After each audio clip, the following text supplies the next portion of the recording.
धावणारे ढग आणि ढगाआडून कोसळणारा धबधबा, हिरवागार नटलेला डोंगर, नदीची खलबलाट आणि पक्ष्यांची किलबिलाट.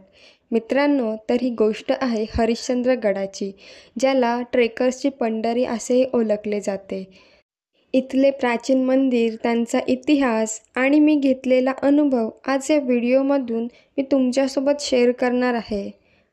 धुक्यांनी सजलेले डोंगर, पावसाची साथ आणि थंडगार वातावरण, इथे राहणारे लोक, त्यांचे छोटेसे दुकानं, त्या काकांनी बनवलेली गरमागरम मॅगी, इथली जंगले आणि अजून बरंच काही या ब्लॉगच्या पुढे तुम्हाला बघायला भेटणार आहे. नमस्ते, मी साक्षी मोहिते आणि माझ्या नवीन ब्लॉगमध्ये तुमचं सर्वांचं स्वागत आहे. मित्रांनो, मुंबईहून हरिश्चंद्रगडाच्या पायथ्याशी पोचण्यासाठी 7 तासाचा प्रवास आहे आणि आत्ता मी आहे नेरूलमध्ये. इथे मला माझ्या 2 मैत्रिणी भेटणार आहेत आणि त्याच्यानंतर आमचा हरिश्चंद्रगडासाठीचा प्रवास सुरू होणार आहे. हरिश्चंद्रगडाची ट्रेकिंग ही थोडीशी अवघडच आहे आणि आमची पहिलीच ट्रेकिंग आहे, त्याच्यामुळे आमची ही ट्रेक आम्ही ट्रेकिंग पार्टनरसोबत बुक केलेली आहे. ती कोणच्यासोबत बुक केलेली आहे ते तुम्हाला पुढे गेल्यावर समजेलच. तर नेरूलवरून ठाणे स्टेशनला आलो होतो आणि ठाणे स्टेशनवरून आम्ही रात्रीची 9:30ची ट्रेन पकडून आता कसारा स्टेशनला चाललो आहोत. थोड्या वेळातच कसारा स्टेशनला पोचू. आत्ता रात्रीचे 11 वाजलेत आणि कसारा स्टेशनला आम्हाला आमचे ट्रेकिंग पार्टनर्स भेटणार आहेत. तर बघूयात आता पुढे काय होते. 11:30 वाजलेत, कसारा स्टेशनला पोचलो आणि हे सर्व ट्रेकिंग पार्टनर्स भेटले, ज्यांच्यासोबत उद्या आमची ट्रेक होणार आहे. रात्रीचे 12 वाजलेले आहेत आणि या ट्रॅव्हलर्सने आता आम्हाला 3 तासाचा प्रवास करून पाचनाई गावामध्ये पोचायचा आहे, जो हरिश्चंद्रगडाचा बेस विलेज आहे. तर रात्रीचा प्रवास आहे आणि घाटाचा रस्ता आहे, त्याच्यामुळे इथे धाब्यावर 20 मिनिटाचा ब्रेक दिलेला आहे जेवणासाठी आणि फ्रेश होण्यासाठी. 2:30 वाजलेले आहेत आणि बाहेर बघा किती जबरदस्त धुकं आहे. माळशेज घाटामध्ये पोचलेलो आहोत. खूप सारे टर्न्स आहेत आणि हे काका खूप फास्ट गाडी चालवत आहेत.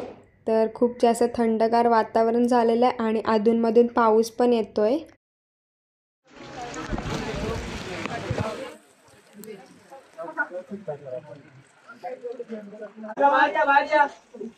गाईस, तर आत्ता वाजले 4 आणि फायनली आम्ही इथे बेस विलेजला पोचलोय, म्हणजे पाचनाई गावाजवळ. तर आता इथेच आम्ही चाय वगैरे पिला आणि आता थोडा वेळ इथे वेट करू आणि आय थिंक 5 वाजता आमची ट्रेक सुरू होईल. तर आता पूर्ण बाहेर अंधार आहे. ही बघा, सर्वजण इथे थांबलेत आता. तर आमच्यासोबत तरी पण 25-30 जण आहेत आणि बाहेर पाऊस पडतोय, अंधार आहे. तर आता 5 वाजता आमची ट्रेक सुरू होईल. तर बघूयात कसा एक्सपिरियन्स राहतो, आता पुढे तुम्हाला समजेलच. 5 वाजताच आमची ट्रेक सुरू होणार होती, पण खूप जास्त पाऊस होता आणि बहुतेक ट्रेकर्स माझ्यासारखे नवीनच होते. त्याच्यामुळे ट्रेक लीडर्सने सांगितलं 2 तास इथे आराम करू आणि त्याच्यानंतर ट्रेकिंगला सुरुवात करू. 5:30 वाजलेत आणि थोड्याच वेळात आमची ट्रेकिंग सुरू होणार आहे आणि हा धबधबा बघा किती जास्त आकर्षित करतोय. या ट्रॅव्हलर्सने ट्रॅव्हल करून रात्री आम्ही इथपर्यंत पोचलो आणि रात्री अंधार होता, त्याच्यामुळे काहीच दाखवता आलं नाही. साधारणतः आम्ही 50 जण आहोत, कारण मुंबईवरून आलेली आहेत आणि अर्धी लोकं पुण्यावरून आलेली आहेत. आम्ही ज्यांच्यासोबत ट्रेक करणार आहोत त्या टीमचं नाव आहे ट्रेक अँड ट्रेल्स. तर त्यांनी आम्हाला हे ओळख म्हणून बँड दिलेला आहे.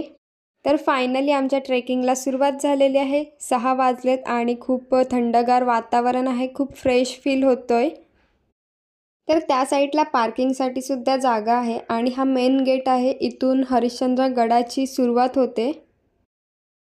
बारीक बारीक पाऊस चालूच आहे आणि ट्रेकिंग चालू झालेली आहे आणि आमच्यासोबत बघा एक छोटासा पिल्लूसुद्धा ट्रेक करतोय. ट्रेकिंग सुरू होऊन 10 मिनिटच झालीत आणि इथे बघा एक असा खूप मोठा ग्राउंड आहे, आजूबाजूला खूप सुंदर व्ह्यू आहे आणि इथे बघा एक बॅनर लावला आहे. त्या बॅनरवर लिहिलेलं आहे की हा फक्त गड नसून अभयारण्यसुद्धा आहे आणि गडावर जे काही आहे ते गडावरच्या परिसराबद्दल इथे लिहिलेलं आहे आणि हा रस्ता दिसतोय, इथून आम्हाला वरती जायचं आहे.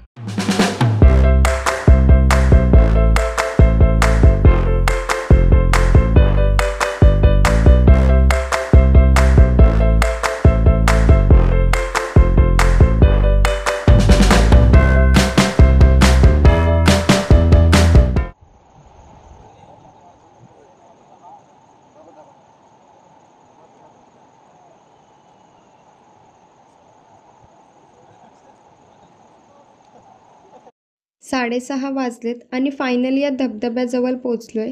हाच तो धबधबा आहे जो सकाळी सर्वांना आकर्षित करत होता.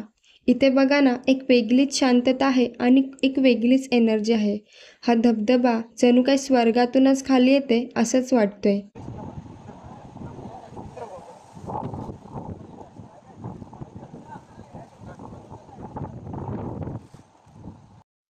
आत्ताची पिढी ही मोबाईलमध्येच गुंग असते, पण या छोट्या छोट्या मुलांना गडावर चढताना बघून खूप आनंद झाला. किती लकी आहेत ते की त्यांना एवढ्याशा वयापासूनच गडाचा अनुभव घ्यायला मिळतोय. या गडावर जिथे जिथे चढायला कठीण आहे तिथे अशा पायऱ्या बनवलेल्या आहेत जेणेकरून चढायला थोडं सोपं होऊन जातं. आणि या पायऱ्या फक्त पायऱ्या नसून असं वाटत होतं ह्या स्वर्गाच्या पायऱ्या आहेत.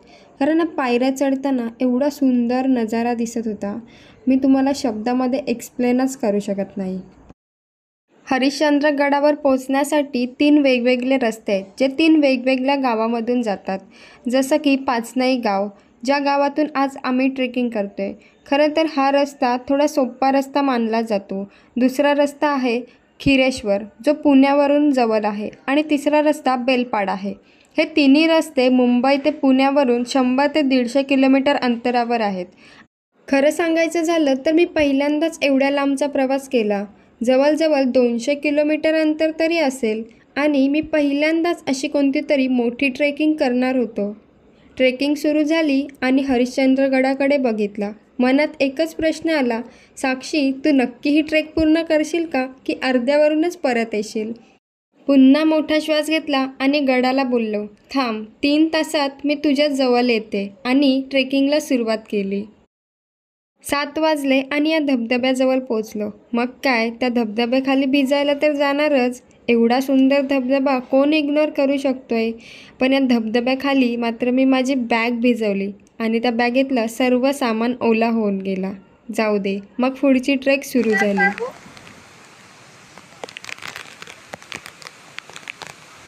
10व्या शतकातील शिलाहार राजा झांज याने गोदावरी ते भीमा दरम्यानच्या 12 नद्यांच्या उगमस्थळी एकूण 12 शिवालये बांधली. त्यातील हे हरिश्चंद्रेश्वराचे शिवालय आहे, जे आता फक्त 2 किलोमीटर अंतरावरच होते. ट्रेक अँड ट्रेल्स टीमसोबतची माझी ही पहिलीच ट्रेकिंग आहे, पण ते सर्वांची खूप केअर करत होते आणि सर्वांना जागोजागी गाईड करत होते. ट्रेकिंग पार्टनर्स आपल्याकडून पर पर्सन 1500 रुपये घेतात, पण अशा ठिकाणी 1500 रुपये खरंच खूप वर्थ वाटतात. या 1500 रुपयामध्ये 2 टाईमचा नाश्ता आणि 1 टाईमचं जेवण देतात. प्लस पिकअप आणि ड्रॉप त्यांच्याकडूनच असतो.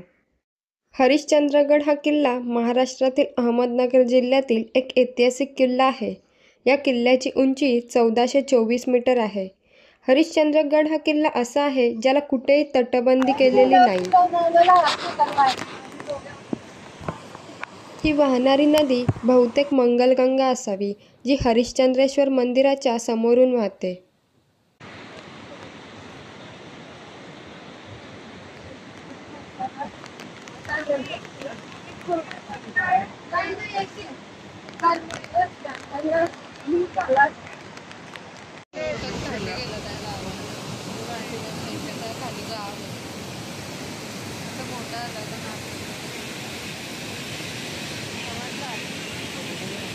ट्रेकिंग चालू होऊन साधारण 2 तास व्हायला आले असतील आणि अजूनही थोडं पण थकवा जाणवत नाही आहे.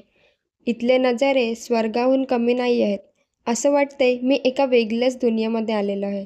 खरं तर मी माझी दुनिया विसरूनच गेलेली आहे आणि फक्त या निसर्गामध्येच हरवून गेलेली आहे. आजूबाजूला बघा ना, पूर्ण धुका आणि धुकाच आहे.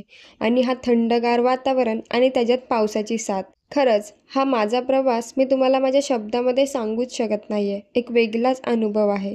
खरंच असं वाटतंय मी एका वेगळ्याच दुनियेमध्ये आलेलो आहे.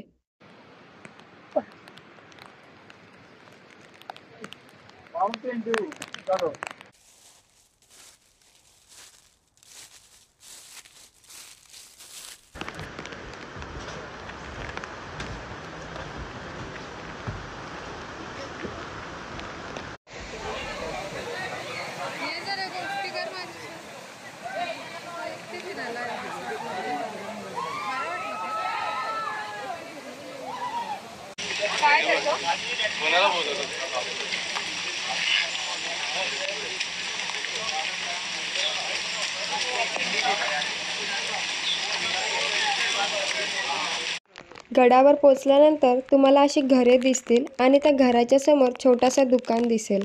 या गडावर 40-45 लोक राहतात आणि त्यांचे छोटेसे दुकान आहेत. जर कधी आलात तर त्यांच्याकडून नक्की खरेदी करा.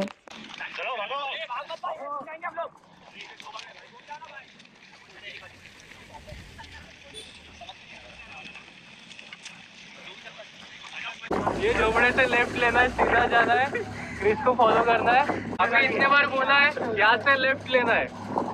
राइट लिया तो कहाँ पे जाओगे? पुणे. याद रखना यही. राइट लिया तो किधर जाओगे? पुणे. तो आप लोग हमें छोड़ के जा रहे हो? हाँ. जाएंगे आप? और जाए तो जाएंगे. चलो. गाड़ी के बाद.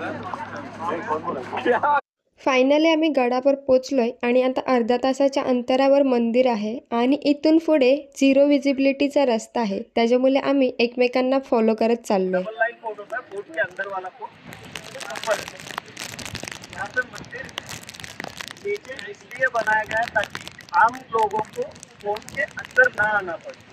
आमचे ट्रेक लीडर्स आम्हाला मंदिराची माहिती सांगतायत. माहिती ऐकून झाली तरी मंदिराकडे जाऊ. मंदिर इथून फक्त 5 मिनिटावरच आहे, पण आजूबाजूला बघा किती जास्त धुकं झालेलं आहे. त्याच्यामुळे समोरचं काहीच दिसत नाही. गाईज, इथे बघा पूर्ण धुकं आहे आणि समोरचं काहीच दिसत नाही. खरं सांगू तर ढगांमध्ये आल्यासारखं वाटते. लहानपणी वाटायचं की ढग खाली आले तर मी त्याच्यावर चालेन आणि आज लहानपणीची इच्छा पूर्ण झाल्यासारखंच वाटते.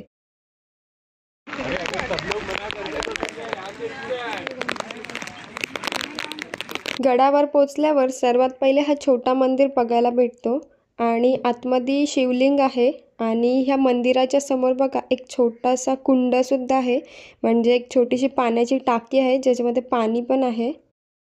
फायनली हरिश्चंद्रेश्वर मंदिरासमोर पोचलेलो. त्याच्यामुळे शूज आणि सॉक्स लांबच काढते आणि चला तुम्हाला थोडी मंदिराबद्दल माहितीसुद्धा सांगते. खूप जास्त धुकं आहे त्याच्यामुळे मंदिर दिसतच नाही. या मंदिराच्या बाजूला अशी छोटी मंदिरे आणि कोरीवकाम केलेल्या मूर्त्यासुद्धा बघायला मिळतात. 10व्या शतकात राजा झांज याने बांधलेल्या 12 मंदिरांपैकी हा एक मंदिर आहे. या मंदिराच्या प्रांगणात प्रकारची भिंत आहे. या प्रकाराच्या भिंतीसमोर एक दगडी पूल आहे. या दगडी पुलाखालून एक ओढा तारामती शिखरावरून वाहत येतो. यालाच मंगलगंगेचा उगम असेही म्हणतात. हा मंदिर एका काळ्या दगडाला कोरून बनवण्यात आलेला आहे. त्याच्यामुळे हा संपूर्ण मंदिर काळ्या दगडाचं आहे. मंदिराच्या बाजूला अशी छोटी छोटी मंदिरे आणि पाठीमागे गुफासुद्धा आहेत. मंदिराच्या समोर नंदी महाराज आहेत आणि मंदिराच्या आतमध्ये शिवलिंग आहे. या मंदिराच्या मागे खूप मोठा नंदी आहे. या नंदीच्या मागे असलेल्या गुहेत एक चौतरं आहे. या चौतऱ्याच्या जमिनीखाली एक खोली आहे आणि त्या खोलीमध्ये प्रचंड शिला ठेवलेल्या आहेत.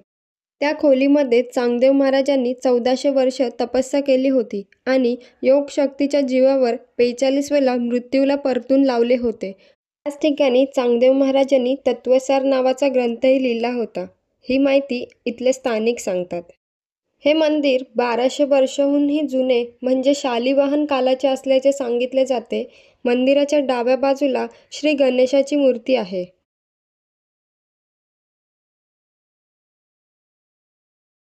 या मंदिरावर उत्तर भारत नागर शैलीचा प्रभाव आहे. नागर शैली हा उत्तर भारतातील मंदिरांचा प्रकार आहे. हरिश्चंद्रेश्वर मंदिर आणि केदारेश्वराच्या गुफेतील कोरीवकामावरून हा किल्ला मध्ययुगीन कालातील असल्याचंही सूचित केलं जातं.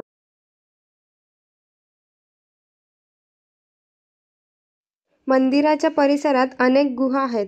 काही गुहा राहण्यासाठी योग्य आहेत तर काही गुहांमध्ये पाणी भरलेले आहे. हे पाणी थंडगार आणि अमृततुल्य आहे. मंदिराच्या भोवती अशा अनेक कोरीव मूर्त्या बघायला मिळतात. मंदिराच्या बाजूला पुष्करणी कुंड आहे. या कुंडाच्या मागे 14 देवले आहेत. या देवलामध्ये 14 विष्णू मूर्ती विराजमान होत्या. त्या सध्या मंदिराच्या मागच्या गुहेत ठेवण्यात आलेल्या आहेत. हरिश्चंद्रगड हा किल्ला कलचुरिन डायनास्टिकच्या शासनातला 6व्या शतकात बनवला गेलेला आहे. 10व्या शतकामध्ये येथे मंदिराचा निर्माण केला आणि नंतर 11व्या शतकामध्ये येथे काही गुफांचा निर्माण केला गेला.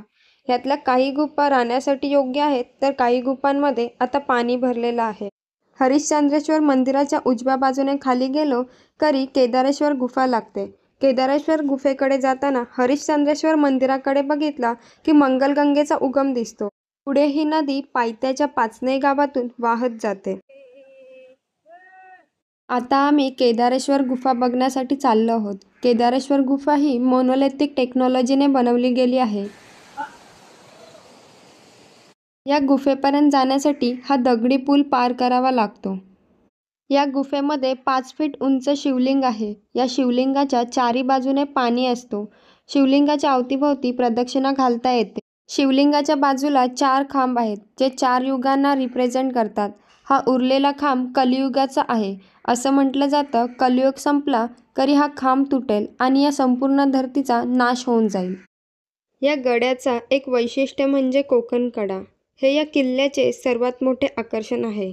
3000 फूट खाली कोकणात कोसळणारा हा कडा मध्यभागी जवळजवळ 75 फूट अंतर्वक्र आहे.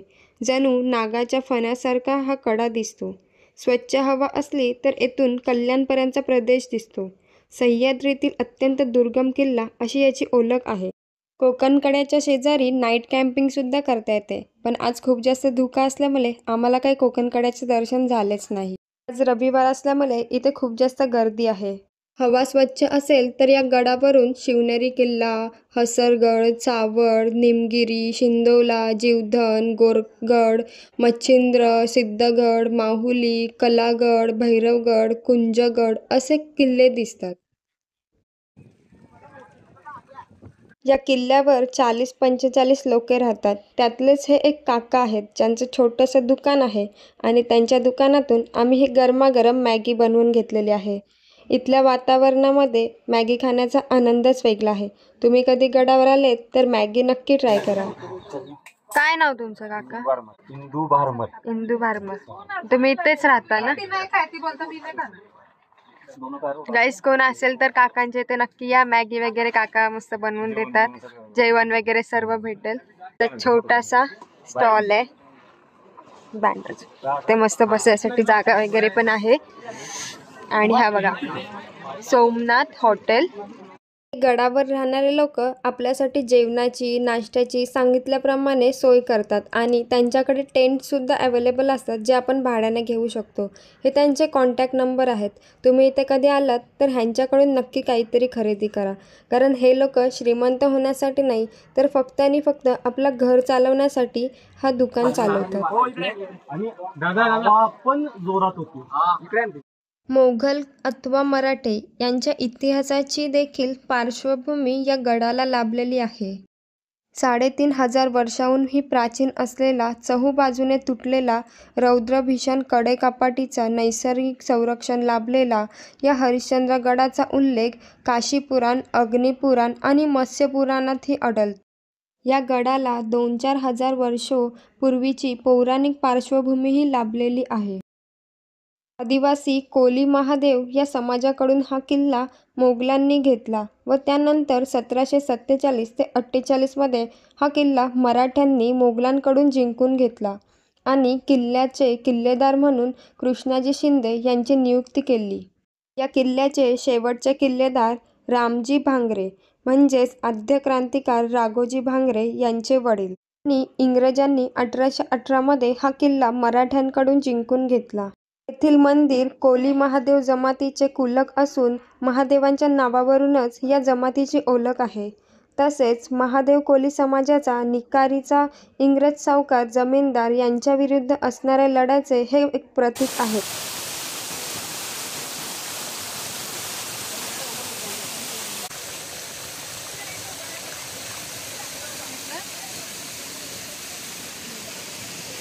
असा हा प्रासंगिक, प्राचीन, नैसर्गिक, पौराणिक आणि सामाजिक पार्श्वभूमीत असलेला हरिश्चंद्रगड खरंच अप्रतिम आहे.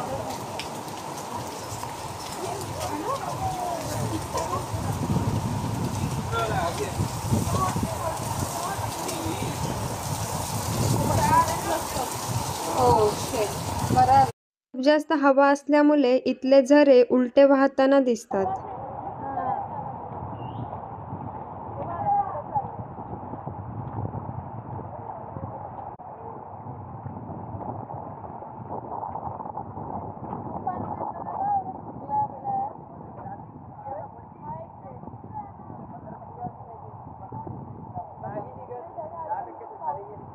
अशा प्रकारे आमची ट्रेकिंग संपली आणि आमचा परतीचा प्रवास चालू झाला. जरी पुन्हा खाली चाललो असलो तरी माझा मन मात्र त्या धुक्यामध्येच हरवला होता.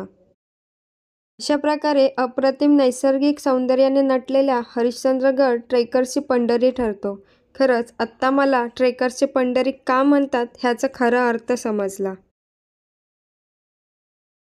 मी स्वर्ग तर नाही बघितलाय, पण आजची ही ट्रेकिंग माझ्यासाठी स्वर्गाहून कमी नाही. अशा प्रकारे आमची ट्रेकिंग पूर्ण करून आम्ही पुन्हा पाचनाई गावाजवळ आलेलो आहोत आणि हीच ती नदी आहे जी हरिश्चंद्रेश्वर मंदिराच्या समोरून वाहत होती. ही नदी वरतून खाली येते आणि अशी पाचनाई गावामध्ये येऊन पुढे वाहत जाते. तर पाचनाई गावामध्ये पोहोचलेलो आहोत आणि आता आमच्या ट्रेकिंग पार्टनर्सने आमच्यासाठी जेवणाची सोय केलेली आहे आणि इथे जवळपास काहीच हॉटेल वगैरे नसतात, त्याच्यामुळे हे गावातलेच लोक असतात जे जेवणाची सोय करतात आणि त्यांच्या इथेच आपण जेवणाची ऑर्डर देऊन जेवण घेऊ शकतो. तर आता हे बघा मस्त आम्ही चुलीवरचं जेवण जेवणार आहोत. तर चला फ्रेंड्स, आजचा ब्लॉग मी इथेच एंड करते. ब्लॉग कसा वाटला कमेंटमध्ये नक्की सांगा. आवडला असेल तर लाईक शेअर सबस्क्राईब करायला विसरू नका. Bye bye.